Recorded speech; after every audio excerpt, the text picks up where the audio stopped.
ಸಾಧನೆ ಮಾಡ್ತಿದ್ವಿ, ಇವ್ರು ನಮ್ ಜೊತೆಗಿದ್ರೆ ನಾವು ಅದು ಸಾಧನೆ ಮಾಡ್ತಿದ್ವಿ, ಇವ್ರು ನಮ್ ಜೊತೆಗಿದ್ರೆ ಅದು ಸಾಧನೆ ಮಾಡ್ತಾ ಇದೀವಿ, ಅದು ಇದು ಏನೋ ಅನ್ಕೊಂತೀವಿ. ಆದ್ರೆ ಒಂದು ಗೊತ್ತಿಲ್ಲ, ಗೊತ್ತಾ ನಮಗೆ? ಯೇಸು ಸ್ವಾಮಿನೇ ನಮ್ ಜೊತೆಯಲ್ಲಿದ್ದಾನೆ. ಆತ ನಮ್ ಜೊತೆಯಲ್ಲಿದ್ರೆ, ಯಾರು ನಮ್ ಜೊತೆಯಲ್ಲಿದ್ರೆ ಏನ್ ಮಾಡ್ಬೇಕು ಅನ್ಕೊಂತಿದ್ವೋ, ಈ ಒಬ್ಬ ಯೇಸು ಸ್ವಾಮಿ ಇದ್ರೆ ಸಾಕು, ಎಲ್ಲವನ್ನು ಮಾಡಿ ಮುಗಿಸ್ಬೋದು.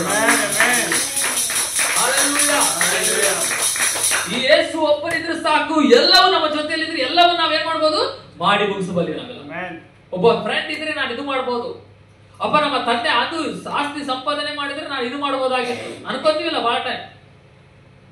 ಹೊಲ ಇದ್ರೆ ಅದು ಮಾಡ್ಬೋದಾಗಿತ್ತು, ಇದು ಇದ್ರೆ ಅದು ಮಾಡ್ಬೋದಾಗಿತ್ತು, ಗಂಡ ಇದ್ರೆ ಅದು ಮಾಡ್ಬೋದಾಗಿತ್ತು, ಹೆಂಡತಿ ಇದ್ರೆ ಅದು ಮಾಡ್ಬೋದು, ಫ್ರೆಂಡ್ ಇದ್ರೆ ಅದು ಮಾಡ್ಬೋದಾಗಿತ್ತು, ಏನೋ ಅನ್ಕೊಂತೀವಿ. ಆದ್ರೆ ನಮಗೆ ಗೊತ್ತಿಲ್ಲಿದ್ದು ಒಂದೇ, ಯೇಸು ನಮ್ ಜೊತೆಗಿದ್ದಾನೆ, ಆತ ನಮ್ ಜೊತೆಗಿದ್ರೆ ಸಾಕು, ಎಲ್ಲವನ್ನು ಮಾಡ್ಬೋದು ಅಂತ ನಮ್ಗೆ ಗೊತ್ತಿಲ್ಲ.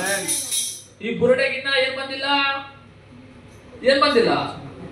ಫೋಕಸ್ ಬಂದೇ ಇಲ್ಲ, ಲೈಟ್ ಬೆಳಗ್ಗೆ ಬಂದೇ ಇಲ್ಲ. ಹೌದಾ? ಯೇಸು ಒಬ್ಬನಿದ್ರೆ ಸಾಕು, ಎಲ್ಲ ನಾವು ಮಾಡಬಹುದು. ಅಬ್ರಹಾಮ್ ತಗೊಳ್ಳಿ, ಯೇಸು ಒಬ್ಬನ ಇಟ್ಕೊಂಡು ಎಲ್ಲವನ್ನು ಮಾಡಿ ಮುಗಿಸಿಬಿಟ್ಟ. ಇಸಾಕ್ ತಗೊಂಡ್ರೆ ಯೇಸು ಒಬ್ಬನೇ ಇದ್ದು ಎಲ್ಲವನ್ನು ಮಾಡಿ ಮುಗಿಸಿಬಿಟ್ಟ. ಹೌದಾ ಇಲ್ಲ? ಇವತ್ತು ಯೇಸು ನಿನ್ ಜೊತೆಗಿದ್ದಾನಂತ ಜ್ಞಾನೋದಯ ಆಗಿದೆ. ಈ ಯೇಸು ಒಬ್ಬನಿದ್ರೆ ಸಾಕು, ನೀನು ಎಲ್ಲವನ್ನು ಮಾಡಿ ಮುಗಿಸ್ತಾ ಬಂದೆ.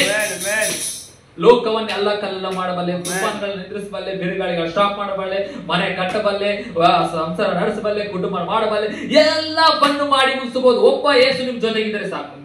ಆ ಯೇಸು ಇದ್ದಾನ ಇಲ್ಲ? ಎಷ್ಟು ಮಂದಿ ಇದ್ದಾರ ಅಂತೀರಾ? ಅಂತವರೆಲ್ಲ ಆಮೇಲೆ ಹೇಳ್ರಿ. ಯೇಸು ಇಲ್ಲ ಅನ್ನೋರು ಆಮೇಲೆ ಹೇಳ್ರಿ. ಪರವಾಗಿಲ್ಲ, ಎಲ್ಲರಿಗೂ ಯೇಸು ಇದ್ದಾರೆ.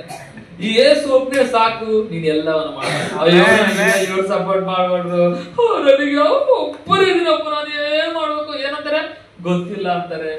ಯಾರು ಹೇಳಿದ್ದು? ಕರೆದಾಗ ಒಬ್ಬನೇ ಆಗಿರ್ಬೋದು, ಬಟ್ ನೀನು 1000 ಜನವಾಗುವಂತಿದೆ. ಅರ್ಥ ಆಗ್ತಿದೆ? ಕರೆದಾಗ ಒಬ್ಬನೇ ಆಗಿರ್ಬೋದು, ನಿನ್ನನ್ನು ದೇವರು 1000 ಜನವನ್ನಾಗಿ ಮಾಡ್ತಾನೆ.